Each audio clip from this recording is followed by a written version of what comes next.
I'm told that we were sent texts.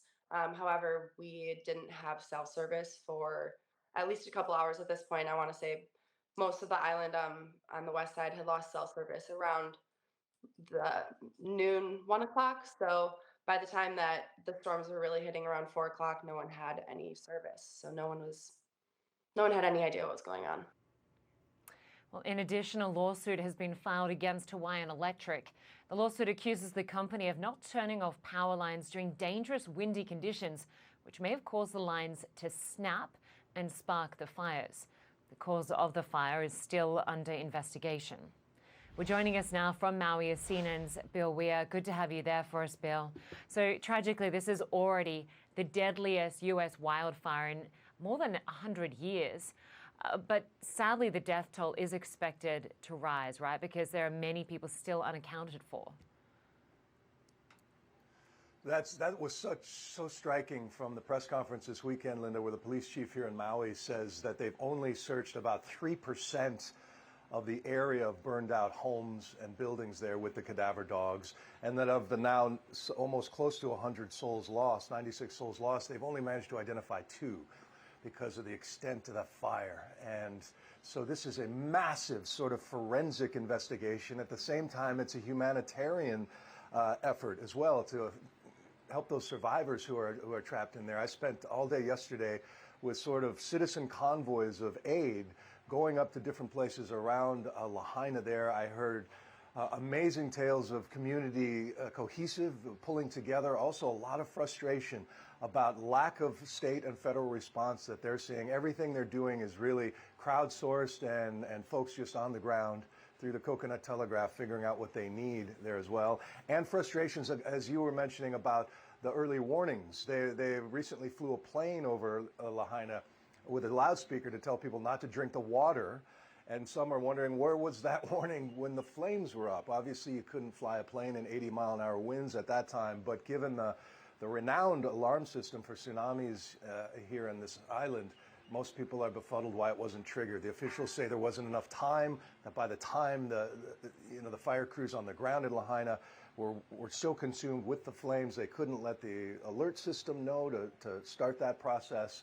That was the official explanation right now. But right now, a lot of people are sort of focused on putting one step in front of the other. They're grieving in real time. This affects so many people, even whose homes weren't burned down, affects them economically, psychologically. There's so much uncertainty about where these people are going to live. Promises maybe of 1,000 hotel rooms and Airbnbs that could be transitional housing for folks who are displaced now. They don't know what about the tourist economy. People are conflicted as to whether folks should leave immediately or stay and support. So a lot to deal with in these really tough days, less than a week after this firestorm, Linda.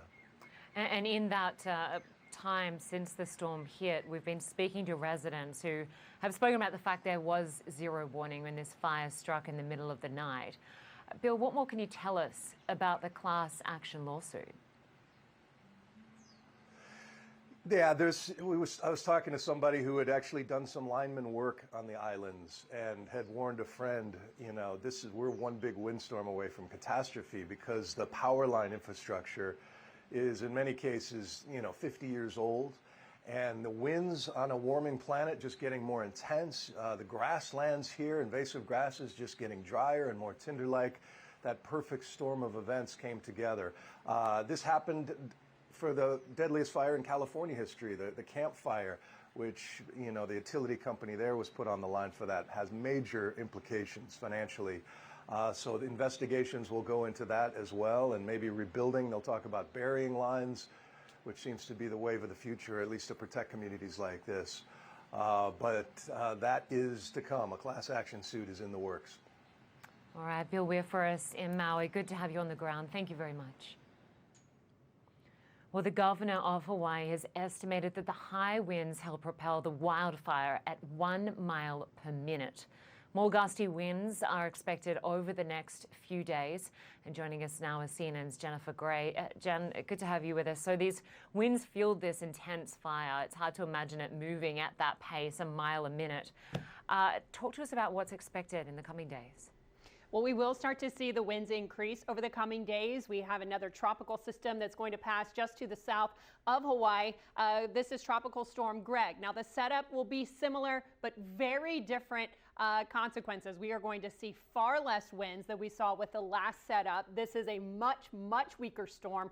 This tropical storm has 65-kilometer-per-hour winds moving west 21 miles per hour. So this is going to stay a tropical storm. You remember Dora was a Category 4 storm. This is going to stay a tropical storm. We still have high pressure building to the north, but we are not going to get the winds like we saw with the fires. So the current gusts right now, you can see about 35 miles per hour up to kilometers per hour, 40 kilometers per hour, Honolulu around 36. So in Lahaina, the winds are going to top out around 35 kilometers per hour. This is over the next couple of days. So that is much, much less than what we saw with the last round. However, if any new fires are ignited, of course, that's plenty of wind to spread a fire.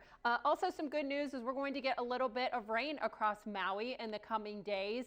We're going to see anywhere from, say, 25 to maybe 40 up to 50 millimeters of rain across that eastern side. Lahaina could even pick up a couple of showers as well. Big problem across Hawaii is drought. 80% of the state abnormally dry, but then Maui, you can see severe drought setting in, 16% in severe drought. That's up 5% compared to just last week. So that's also what's aiding in these fires. It's an interesting setup when you look at the topography of Maui. We have higher terrain across central sections.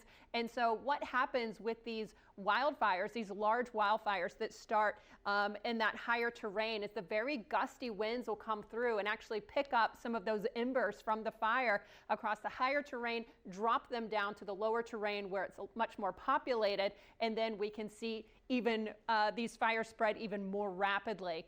Not to mention these winds will come down the mountain warm as they go and then spread fires by the winds themselves as well, Linda. So very interesting setup across the Hawaiian Island chain. But the good news is we are going to see less winds this week than we saw last.